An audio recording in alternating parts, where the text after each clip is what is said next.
Let us pray.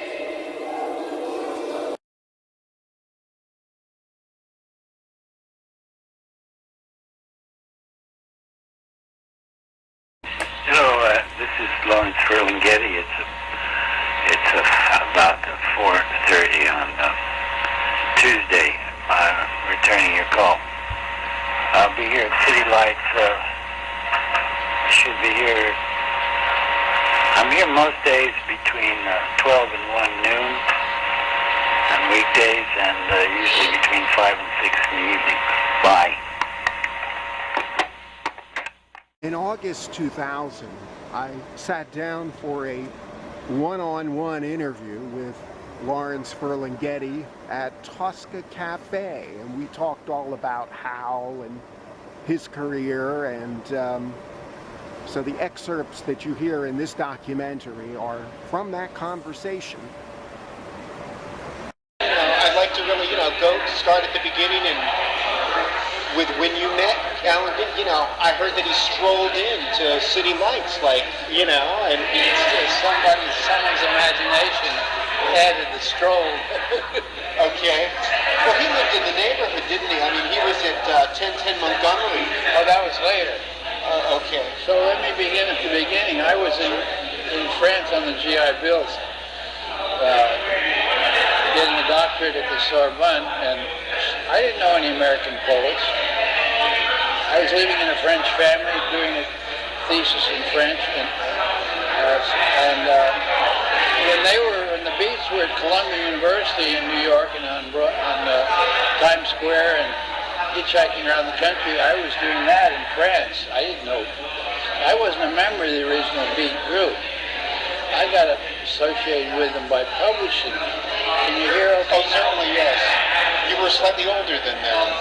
Yeah, except Burroughs was much older. Right. William Burroughs.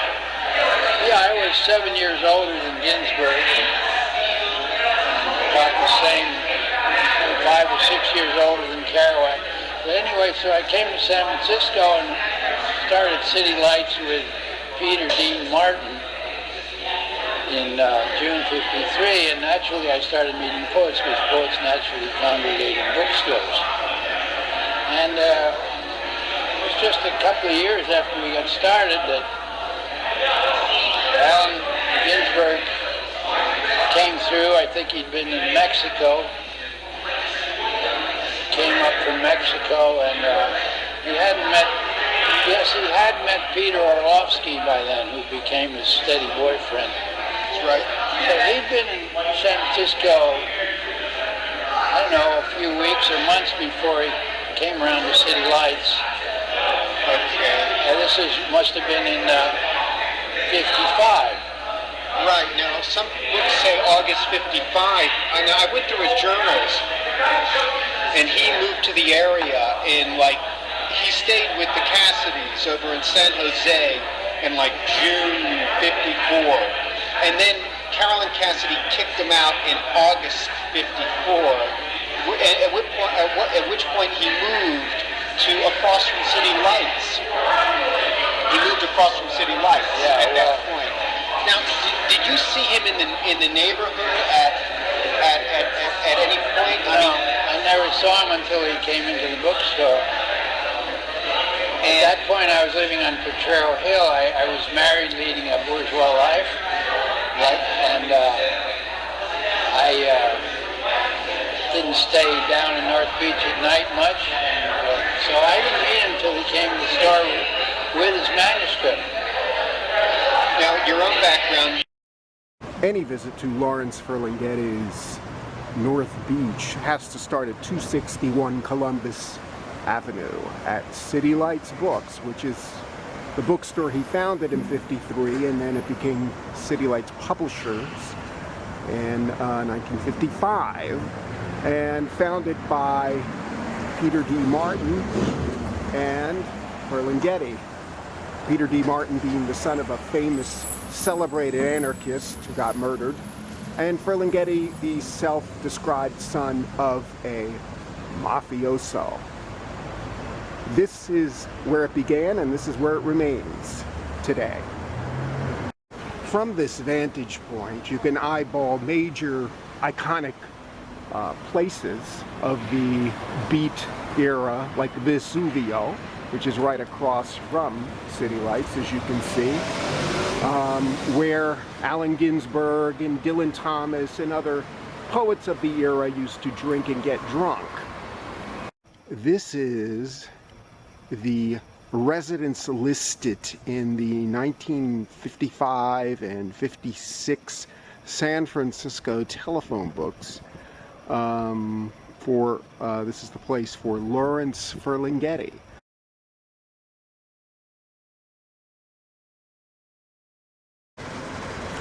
When Allen Ginsberg arrived in San Francisco from New York in August 1954, he landed at this sort of flea bag hotel called the Marconi Hotel, which is right across, as you can see, from City Lights books.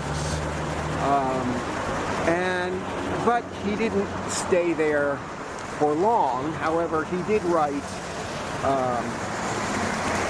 on one of his first nights at the Marconi, "Back alone in a hotel, and once again, the great battle for survival," is what he wrote, according to a book by Michael Schumacher.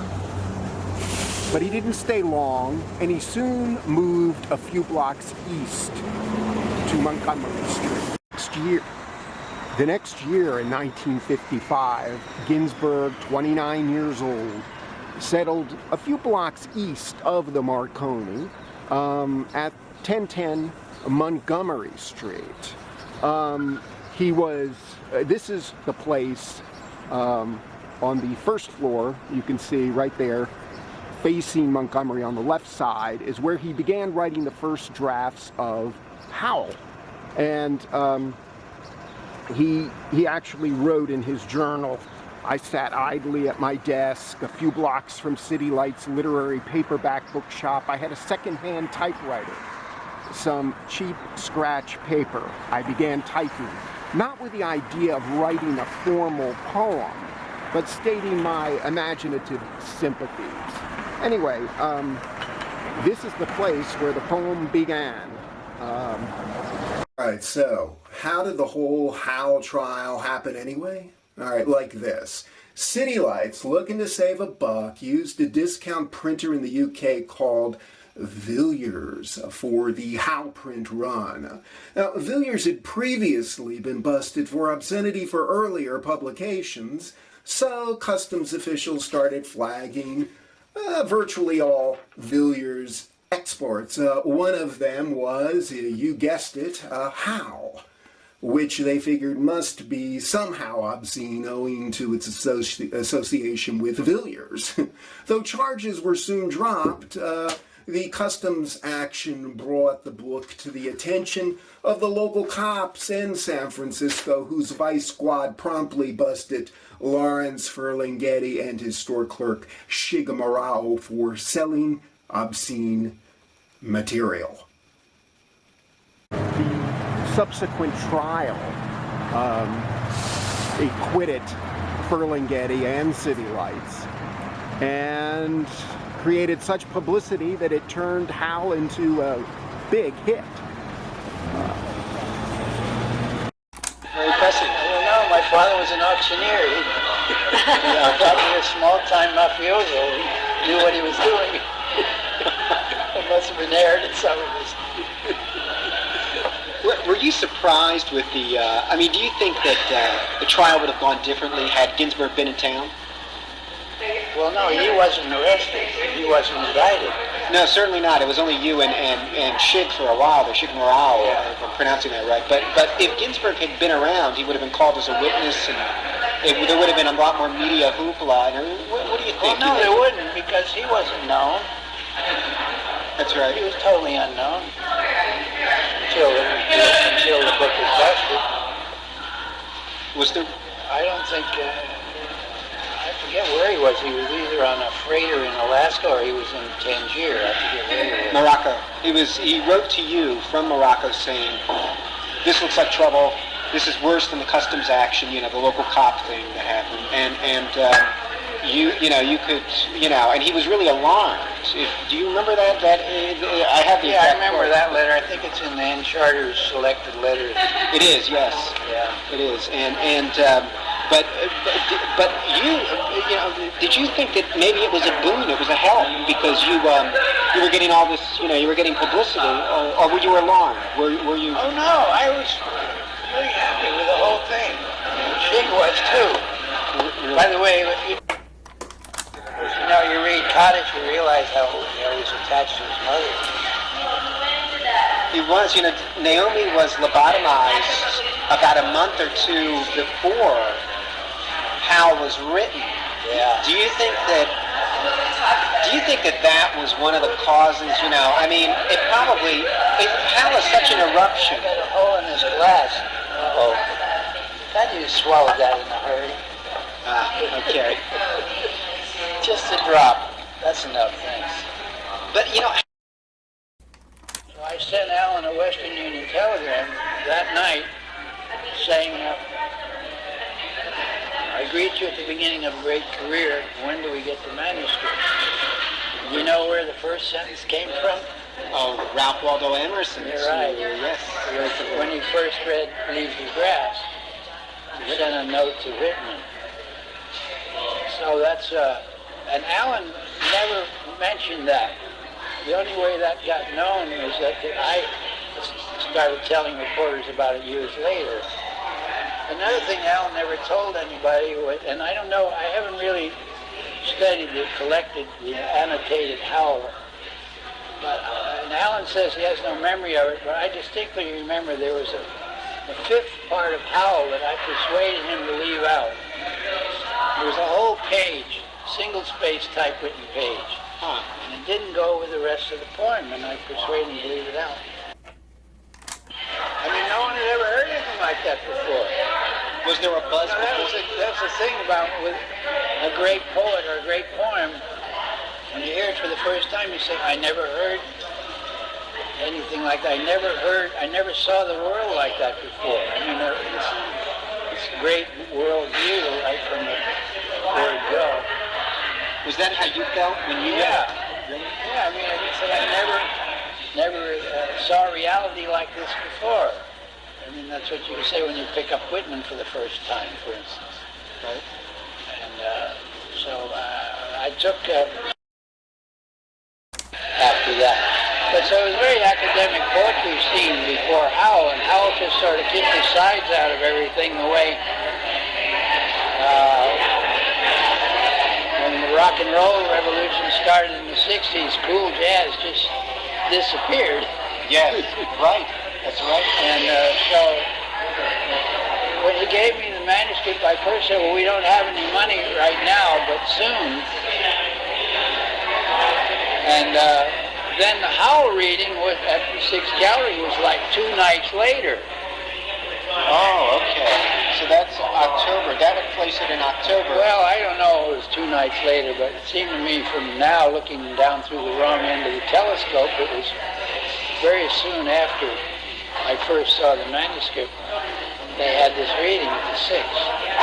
Well, let's now the Sixth Gallery thing. Allen Ginsberg was organizing it, and did he approach you? I mean, he probably wanted you to read, didn't he? I mean, Pictures of the Gone World, had already come out. You were. I know, but I wasn't one of his gang. I wasn't one of his group at all.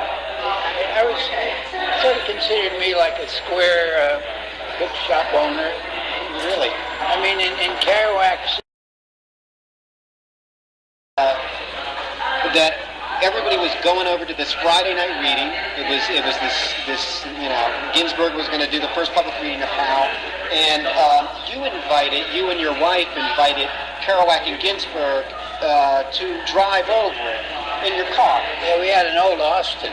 My Really? first car. Okay. First car I ever owned, we bought secondhand. It was a little tiny car, and there were maybe 3 or 4 poets jammed in the back. Oh, that's a lot of. I mean, an Austin Well, Martin. maybe there was 3 of them in there, Kerouac and Ginsberg and Peter Orlovsky. That's all I remember. Well, I'm trying to picture it. So they came in from Berkeley, like yeah, like they must have taken the BART or some Kerouac and Ginsberg. There was no BART then. There was no BART, okay. But they were living like on Milby. There was only one level on the Bay Bridge. There were trains on the other level. Okay. On the on the Bay Bridge. They probably came over on the train. On the train, and they met you at like City Lights. Yeah. You got into I think so. I was living in Potrero Hill. I mean. Oh, that's right. You were way up. Maybe I picked him up somewhere. He was living on Gulf Street. Maybe I don't remember. Nah. Okay. He lived at 1407 Gulf Street. I think that was the number for a long time. He did. According to his journals, Ginsberg's journals, he was at Milvia Street at this point. Oh, that was in Berkeley in the cottage.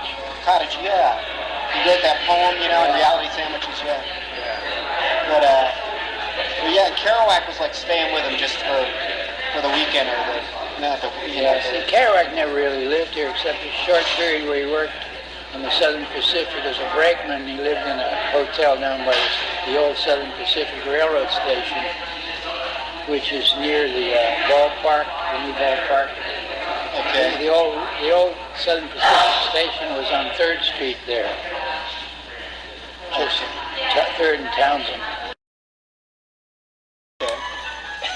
And Kerouac, what kind of guy was he, by the way? I mean, you know, in terms of to meet him for the first time, you know, was the Alan was always trying to make him say he was gay, but I thought that was really absurd. He was one of the biggest women chasers I ever met. Oh, really? That's interesting. He was built like a French Canuck lumberjack. He played football in Lowell or wherever. Yeah. But he's another story. I didn't get to know him very well. I ended up knowing Alan much better than him. So